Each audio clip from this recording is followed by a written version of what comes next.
He said, this college football is not supposed to be this What was the situation when he came into his situation? Deion Sanders is finally exposing the dark truth and the harsh reality of college football, and I'm all here for it. It needs to be said, and the saddest part about this is, Deion Sanders is one of the very few coaches, if not the only coach, who has big enough balls to even speak up on this. It sucks, man, it really does, but what are you going to do about it? It's the new reality.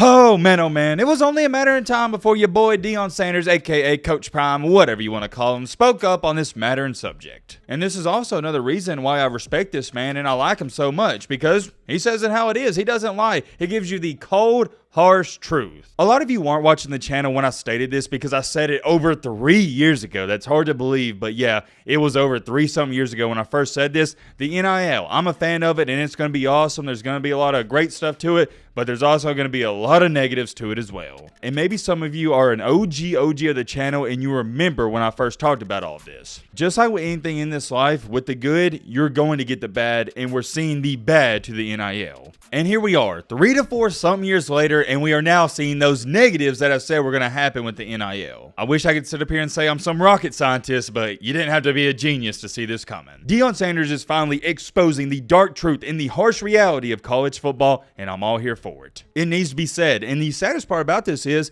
Deion Sanders is one of the very few coaches, if not the only coach, who has big enough balls to even speak up on this. Because all the other coaches out here, they're just letting it fly under the radar. They're not speaking up. I can't emphasize this enough. Number one, I'm glad Deion's speaking up on this, but number two, this is why I like him so much. We're going to talk all about that in tonight's video, but also, you remember Pat Narduzzi, right? Pittsburgh's head coach who called out Deion Sanders? Well, Deion also responded to him.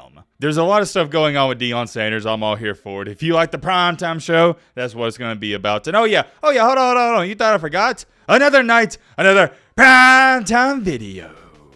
Come on, man. Y'all know I didn't forget the intro. All right, Matt, blah, blah, blah. Shut the crap up. Now, without further ado, let's get into it. Another night, another primetime video. Where do y'all want to start with this? I say we start out with Coach Prime responding to Pat Narduzzi, Pittsburgh's head coach who called him out a couple of weeks ago. If you have no idea what happened, like I said, Pittsburgh's head coach called him out. Here's what he said. When you become a head coach, you inherit that team and you coach that team. If someone wants to leave, that's great. You don't kick them out. I disagree with that whole process. That's not why I got in the game. Yet again, that's what Pittsburgh's head coach had to say about Deion Sanders and what he's doing up in Colorado. We've already talked about that, and what I said was, I don't agree with him saying that. There's just some things you don't say, and that's one of those things. When he was asked about Coach Prime in Colorado, and by the way, he was asked about it, this isn't just like a random thing he said. He was asked a question. He should have said, oh yeah, I wish him the best of luck, and left it at that. But you can obviously tell he feels some type of way because he was ready to speak his mind on this subject and manner. So number one, I don't agree with him saying this, but number two,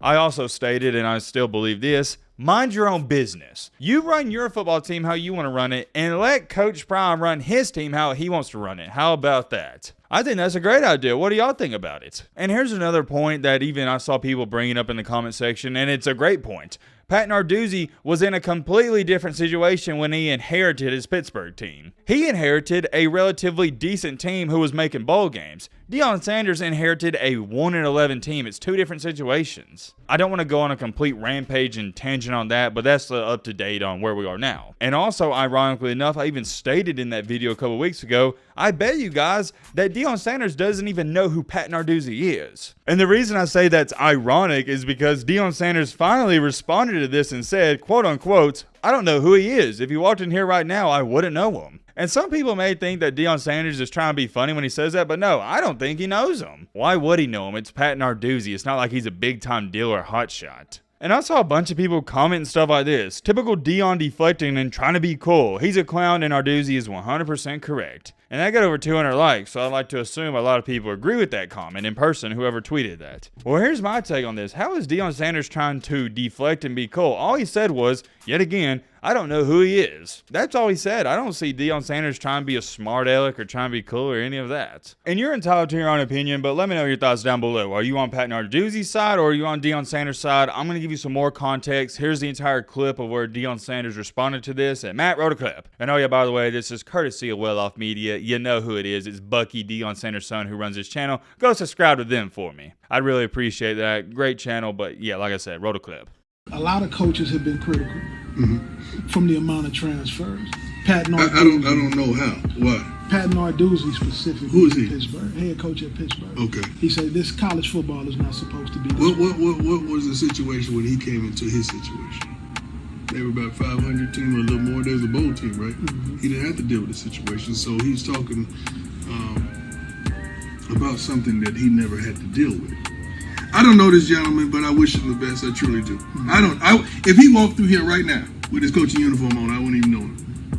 Well, there you have it. That's the full clip and context. And yet again, I divert back to this. I don't think Deion Sanders is trying to act cool, quote unquote, or he's trying to be some smart aleck. I genuinely don't think he knows who Pat Narduzzi is. And I'm not just saying this to be on Deion Sanders' side. I said this over 3 weeks ago. Go look at the video. And here's my question to all the people that are trying to claim that Deion Sanders actually knows him. He's just trying to act cool like he doesn't. Number one, how would he know him? And number two, why would he know him? He's a busy man. He has no correlation to Pittsburgh or Pat Narduzzi. And it's not like Pittsburgh is some relevant powerhouse of college football. Did I know who Pat Narduzzi was? Yeah, but this is part of my job. For Deion Sanders the past couple of years, he's been so focused on his team at Jackson State and now Colorado, he doesn't have time to keep up with all the head coaches across the country, nor does he probably even care. So that is my 2 cents on that, and I'm still mind-boggled as to how Pat Narduzzi can call out Deion Sanders, say, oh yeah, that's not how you do things, and yet Deion Sanders just says, yeah, I'm sorry, I don't even know who that guy is,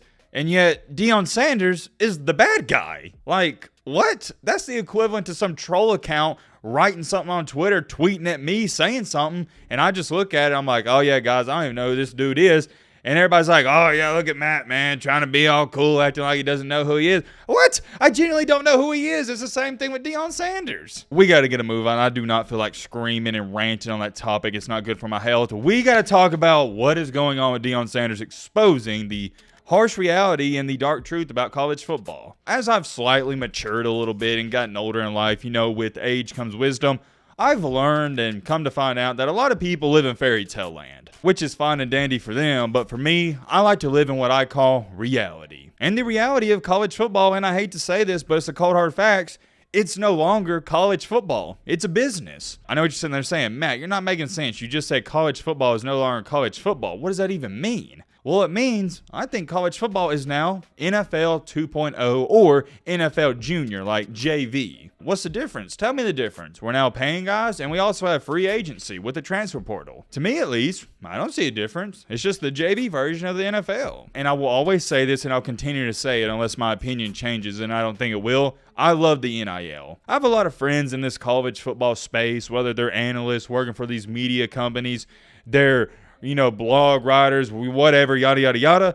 And a lot of them have tried to convince me, Matt, NIL, it's a bad thing, and I stand firm on what I believe in. I have one argument and one argument only as to why I like the NIL for these kids. If somebody on this earth is willing to pay you for your gifts and talents, whatever that may be, you deserve to get that money. Whether you blow that money, whether it's good for you, whether it's bad for you, whether it's whatever you want to call it, I don't care. But if somebody wants to pay you for your talents, yes, I'm all for that. That's the only argument I need, and that is one of the only reasons I like the NIL. But also, these colleges have been milking these athletes and profiting hundreds of millions and billions of dollars off of these kids. So yes, it only seems right to me that these kids get a very small portion and percentage of that. I don't think some people understand that your Alabamas, Georgias, and Ohio States of the world, they're making in profit about $100 to $200 million every year. And I'm not talking about athletics, guys. I'm talking about just the football program alone. For those of y'all that don't know this, outside of basketball, football for most schools is the only athletic department that actually generates a profit. And without these players and without all these 4- and 5-star recruits coming to these teams and winning all these games,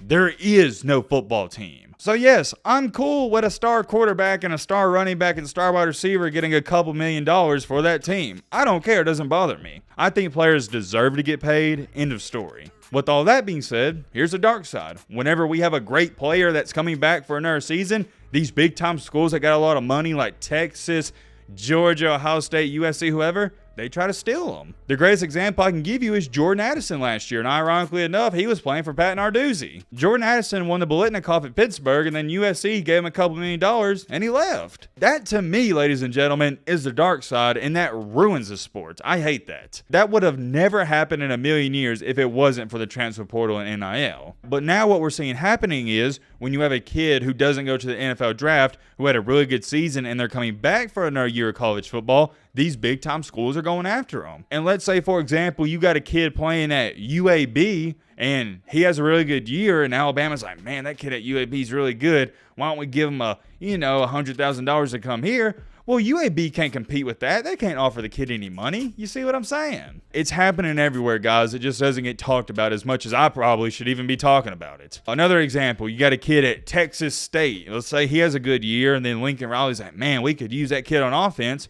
Well, Texas State can't offer a kid the amount of money that USC can. That is a downside to it, but nobody has spoken up on it quite just yet like Coach Prime just did. And here's what Coach Prime had to say. I'm going to show you the video clip. Quote unquote, people offered Travis Hunter a bag, about $1.5 million to try to lure him. That is right, you heard me correctly. Other teams, and he didn't say who, but other teams around the country offered Travis Hunter $1.5 million.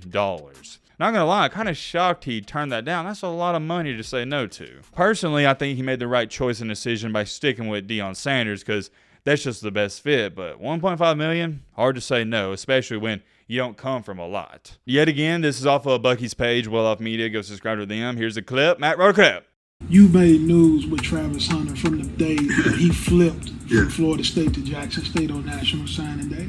When he went into the transfer portal when you came here, there was questions about was he going to decide to make another move because some people came after him. Yeah, they gave him $1.5 million bag to try to lure him and try to buy him. Travis ain't the kind of guy that could be bought. He ain't built like that. Travis is a relational young man that is built on relationships and stability.